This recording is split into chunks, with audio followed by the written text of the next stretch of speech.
প্রিয় শিক্ষার্থীবৃন্দ, আমরা স্থূল সংকেতে আরও একটি ম্যাথ দেখব, যেখানে স্বাভাবিক নিয়মে ম্যাথটা করা যাবে না, যেখানে আমাদের কোনো যোগে উল্লেখ থাকবে না, কিন্তু ওই যোগে স্থূল সংকেত বের করতে হবে।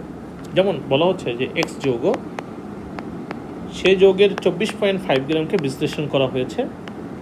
বিশ্লেষণ করার পরে আমরা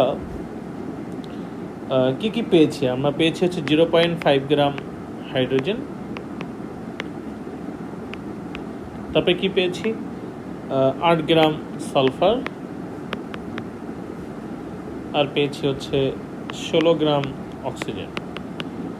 বলছে এক্স যৌগটা স্থূল সংকেত বের করো। এই হলো কোশ্চেন। এক্স যৌগকে বিশ্লেষণ করা হয়েছে, 24.5 গ্রাম বিশ্লেষণ করা হয়েছে, গিয়ে এতগুলো পেয়েছে। তাহলে এটা স্থূল সংকেত কী করে বের করবো? আচ্ছা চলো, স্থূল সংকেত বের করতে গেলে আমরা জানি শতকরা সংযুক্তি বের করতে হবে। ঝামেলা কী হবে ভাবছে? ঝামেলা পাচ্ছে এটাই যে শতকরা সংযুক্তি বের করতে গেলে আমার লাগবে আণবিক ভর। আমি এক্স যৌগ আণবিক ভর জানি না, 1 নম্বর। 2 নম্বর, শতকরা সংযুক্তি বের করতে গেলে লাগবে হচ্ছে আমাদের পরমাণুর সংখ্যা। এখানে হাইড্রোজেনের পরমাণু কয়টা হবে, সালফারের পরমাণু কয়টা হবে, অক্সিজেনের পরমাণু কয়টা হবে, এটাও আমরা জানি না।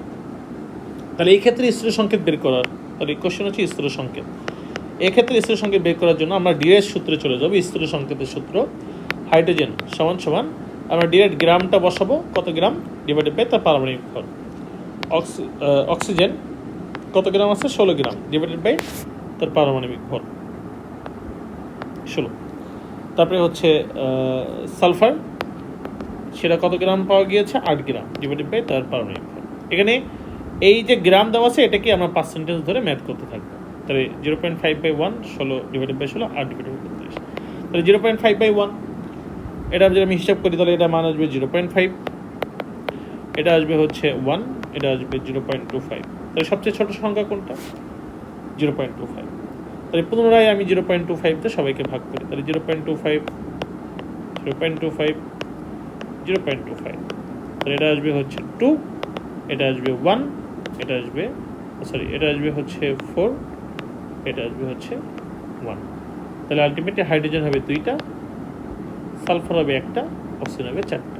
তাহলে স্থূল সংকেত হচ্ছে H2SO4।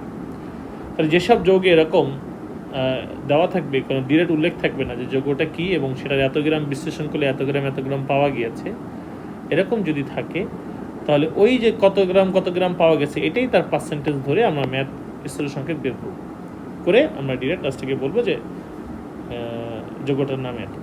কেমন?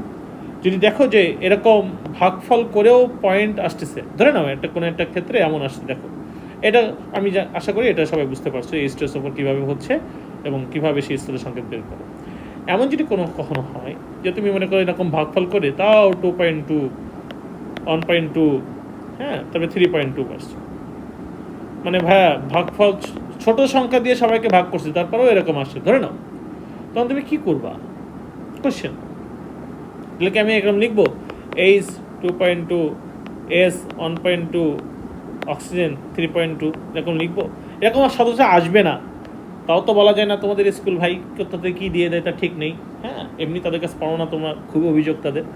তাহলে এরকম যদি আসে যে প্রত্যেকটাই এরকম, ভাই ঝামেলা পড়ে গেলাম। কি ঝামেলা পড়ে গেলাম? প্রত্যেকটা এরকম আসতেছে, মানে পয়েন্ট আসতেছে, আমি যতই ভাগ করি না কেন প্রতিবার পয়েন্ট, আমি তো পূর্ণ সংখ্যা পাচ্ছি না। যেমন এখানে ছোট সংখ্যা দিয়ে ভাগ করলে এরকম পূর্ণ সংখ্যা পেয়ে যাওয়ার কথা, কিন্তু একটা যৌগ তোমাকে দিয়েছে, তুমি পাচ্ছ না। তখন তুমি কী করবে জানো?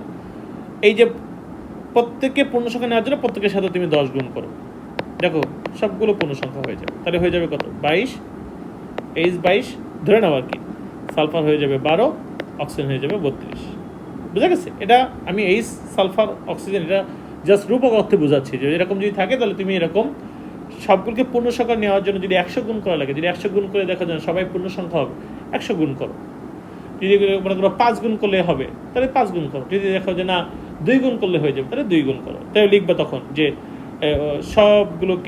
সবগুলো মানকে 2 দিয়ে গুণ করে পাই, সবগুলো মানকে 10 দিয়ে গুণ করে। এবার আমি কি করব? এবার এর মধ্যে কাটাকাটি করবো। এটা আমার হবে হচ্ছে 11, এটা আমার হবে হচ্ছে 6, এটা আমার হবে হচ্ছে 16। তাহলে এটাই হচ্ছে তাদের স্থূল সংকেত। যদি বাইচান্স দেখো, এই কন্ডিশনটা কেন করলাম লাস্টে, যদি বাইচান্স দেখো যে ছোট সংখ্যা দিয়ে ভাগ করার পরেও সবার মধ্যে এরকম পয়েন্ট আসতেছে, তখন তুমি পয়েন্টকে উঠানোর জন্য, পূর্ণ সংখ্যায় নেওয়ার জন্য তুমি 10 দিয়ে গুণ করতে পারো, 100 দিয়ে গুণ করতে পারো, 2 দিয়ে গুণ করতে পারো, 5 দিয়ে গুণ করতে পারো। তুমি এটা খুব কমনলি পেয়ে যাবে যে এত দিয়ে গুণ করলেই এটা পূর্ণ সংখ্যা হয়ে যাবে। আর সচরাচর এই সিস্টেমটা আসে না, আমি ক্লিয়ার করি, সচরাচর এই যে গোল করা এই জায়গাটুকু আসে না যে এরকম ভাগ করছে তারপরেও পূর্ণ সংখ্যা আসতেছে। সব সময় এরকম এই যে ছোট সংখ্যাকে দিয়ে ভাগ করলেই পূর্ণ সংখ্যা চলে আসে। তারপরেও বাই চান্সের লাইসেন্স নেই, যদি আসে তখন এরকম 10 দিয়ে গুণ করবা বা 2 দিয়ে গুণ করবা বা 5 দিয়ে গুণ করবা। যদি দেখো 5 দিয়ে গুণ করলে সবাই ঠিক হয়ে যাচ্ছে, মানে পূর্ণ সংখ্যা এসে যাচ্ছে, তাহলে 5 দিয়ে গুণ করে পাই। যদি দেখো যে না 10 দিয়ে গুণ করলে সবাই পূর্ণ সংখ্যা, 10 দিয়ে গুণ করে 100 দিয়ে গুণ করলে হবে 100 দিয়ে, তবে এখানে বসাবা, বসায় তারপরে যদি দেখো যে কাটাকাটি হয় তবে কাটাকাটি করবে। ঠিক আছে, আশা করি তোমরা বুঝতে পারছো।